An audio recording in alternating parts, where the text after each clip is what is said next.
Hello, my name is Anthony Pizzaturo, and this is my Power of One project.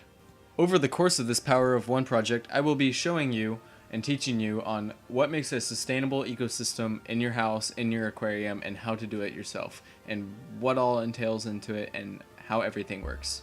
There are 5 main parts to having a sustainable mini ecosystem in your aquarium. The first part is lighting. The second part is fish. The third part is plants. The fourth part is substrate, and the final part is filtration. So first, we are going to be talking about lighting. As you know, the Earth revolves around the sun. Because of this, almost all life on Earth revolves and relies on the sun. Without the sun, there is no way that plants outdoors can produce photosynthesis without the light of the sun.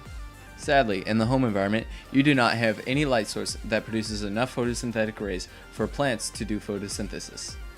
So, in my aquarium, I have a light fixture that produces enough photosynthetic rays for my aquatic plants to produce photosynthesis.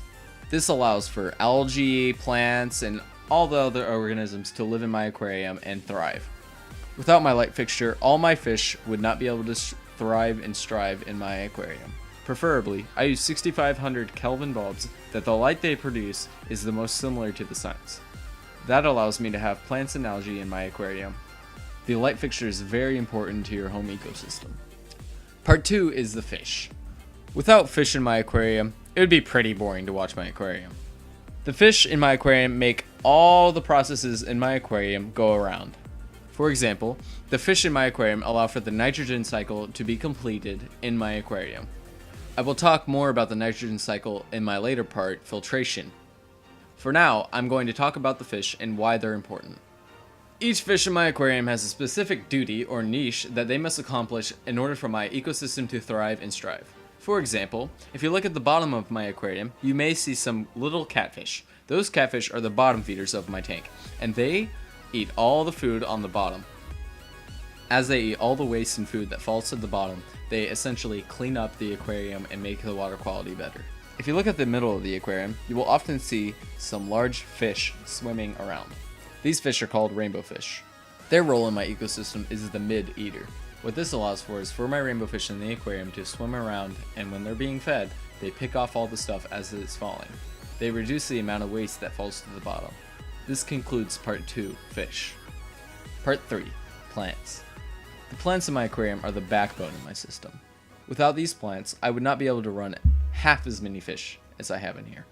At the moment, I have about 100 fish in this aquarium. It is a 75-gallon aquarium. Normally, people can only run about 30 fish in this size of an aquarium. Because of my plants, I am able to have a lot more fish in my aquarium. The more plants you have in your aquarium usually allows for more fish to be in your aquarium. Also, they provide hiding spots for little fish like neon tetras. This allows for the stress level in my aquarium to be a lot lower than other aquariums. Plants have a lot to do with filtration, but I will go over that in my filtration part. This concludes part 3. Part 4, substrate. As you know, living things produce waste. This waste just doesn't disappear. It goes to the bottom of your aquarium and normally would pollute it. But because I have plants, all the waste that falls onto the bottom is used by the plants. I'll go more into this in the filtration part because it's the most important part. Also, substrate allows for the plants to be anchored down with their roots in the substrate. A good substrate allows for plants to use the micro and macronutrients that are in the substrate to photosynthesize. Certain substrates like fluoride attract micro and macronutrients that are floating around in the water column. What this allows for is for all the macro and micronutrients to be funneled into your substrate so the plants can use it. It also serves as a means of filtration, but I'll get more into that again in the filtration part. This concludes part 4. The 5th and final part is filtration. Filtration is the main key part in your aquarium to allow for more fish to be there and for it to be sustainable. Living organisms produce waste. As it decays, it is turned into ammonia. Ammonia is very toxic to fish and in high numbers can kill all of them. Bacteria transfer ammonia into nitrites. Nitrites is a form of nitrogen but is still toxic to your fish. Aerobic bacteria then transfer nitrites into nitrates. Nitrates are not poisonous except in high numbers. From then, anaerobic bacteria, which means without oxygen, transfer nitrates into nitrogen gas. This nitrogen gas then floats to the top of your aquarium and then exits out into the air.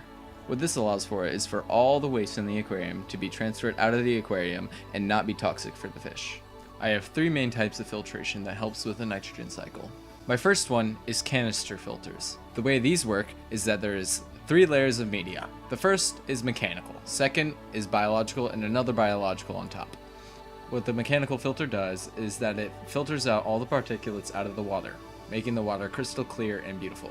What the biological filter does is that it puts lots of surface area for the bacteria to grow on. Whether it be anaerobic, aerobic bacteria, they both live on there and they thrive. They then convert nitrites into nitrates and also ammonia into nitrites. From the canister filter, it goes straight back into the tank as crystal clean water. For a tank this size, I need about 600 gallons of water flow to be able to accommodate the amount of fish I have in my system. My filter filters out the water about 10 times per every hour. This allows me to run a lot more fish in my tank and be able to do it sustainably. The next form of filtration is substrate. In my aquarium, I have about 100 pounds of substrate. Because my substrate is made of lava rock, it has a high surface area which allows for a lot of bacteria to live on there. In the very bottom of my substrate, there is a lot of anaerobic bacteria that convert nitrates into nitrogen gas. And also, because it's the substrate, a lot of the waste and stuff falls to the bottom and then goes into the substrate. This is where the third form of filtration comes in, plants. Plants are the final and almost most important filtration part of my tank. All these nitrates and nitrites are eaten by the plants and used for photosynthesis. My plants in my aquarium allow for my aquarium water to be extremely non-toxic. This allows me to run more fish with a lesser bioload. Plants are the most effective form of filtration in my tank and I live by them. I totally say if you have an aquarium, make it a planted aquarium. It will definitely help with filtration, sustainability, and keeping your aquarium nice and consistent, I would say. Overall, all 3 parts of my filtration system, plants, substrate, and filters, help move along the nitrogen cycle and make it work sustainably. I would say filtration is the most important part of all of this. You can get by with only going with 2 of them, but I wouldn't recommend going with only one of these options. But you should always have a filter system in your tank.